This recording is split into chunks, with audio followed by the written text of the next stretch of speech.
আসসালামু আলাইকুম। কেমন আছেন সবাই? আশা করি সবাই অনেক বেশি ভালো আছেন। আজকে যে কেকটা দেখতে পাচ্ছেন, এটা হচ্ছে আমার মেয়ের জন্মদিনের আরেকটা কেক। আমার মেয়ের জন্মদিনে ২ টো কেক করেছিলাম। একটা ছিল বাটারফ্লাই থিমের কেক, যেটা আপনারা দেখেছেন কিছুদিন আগে। আর আরেকটা ছিল এই রাইস পেপারের করা কেক। আর এই কেকটা ছিল ম্যাঙ্গো ফ্লেভারের। আলহামদুলিল্লাহ, এই কেকটা এত মজা ছিল, সবাই অনেক বেশি পছন্দ করেছে।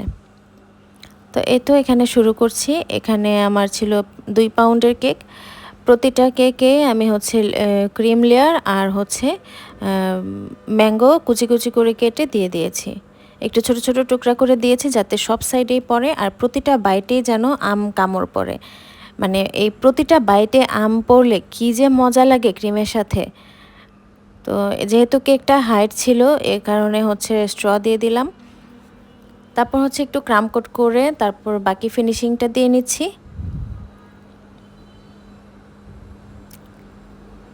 উপরের ক্রিমটা সাদা রেখেছিলাম আর ছিল হালকা বেগুনি কালার আর একটু ডার্ক বেগুনি কালার। তবে আমার ফোনের এখানে যে ডার্ক বেগুনি কালারটা, যে এটা কেমন যেন একটু নীলচে নীলচে দেখাচ্ছে, এটা কিন্তু নীল ছিল না।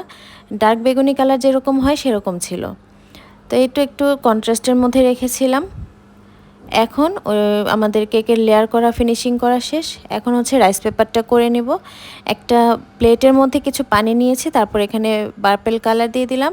আর যে রাইস পেপারটা সেটা হচ্ছে এখানে একটু ভিজিয়ে রাখবো ১ মিনিটের মতো। তো ভিজানো হয়ে গেলে এটা এরকম নরম হয়ে যাবে।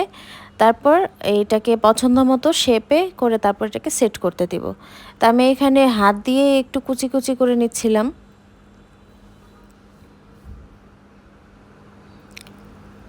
২টা করেছি। তো এটাকে আমি রাতে করেছি, পরের দিন দুপুরবেলা এটাকে আমি উঠিয়ে নিয়েছি। তো পুরোটা সেট হয়ে গেছে।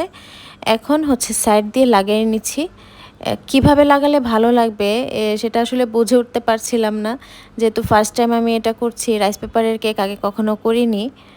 তো এই তো আমার ছোটো বোনও এখানে হেল্প করছিল। ও বলছিল যে এভাবে লাগাও। তো এটা ওই লাগিয়ে দিয়েছে। এই তো এক সাইডে লাগিয়ে দিলাম। এখানে চাইলে কিন্তু আরও লাগানো যেত, বাট আমি এত ইউজ করিনি, ২টাই ইউজ করেছি। আর হচ্ছে কিছু গোল্ডেন সুগার বল দিয়ে দিচ্ছি, ছোট বড় মাঝারি মিলিয়ে দিচ্ছি। কিছু নন এডিবল বলও দিব। এটা আসলে ভিডিও করার সময় মনে ছিল না, তো পরে মনে হয়েছে যে এটাতে তো নন এডিবল বল দেওয়ার কথা ছিল। যখন নন এডিবল বলটা দিয়েছি তখন আর আসলে ভিডিওটা করা হয়নি। তো এই হচ্ছে ফাইনাল লুক। কেমন লাগছে সবাই অবশ্যই জানাবেন। কেকটা ছিল আমার মেয়ের ড্রেসের সাথে ম্যাচিং করা। একটা হ্যাপি বার্থডে টপারও দিয়ে দিয়েছি।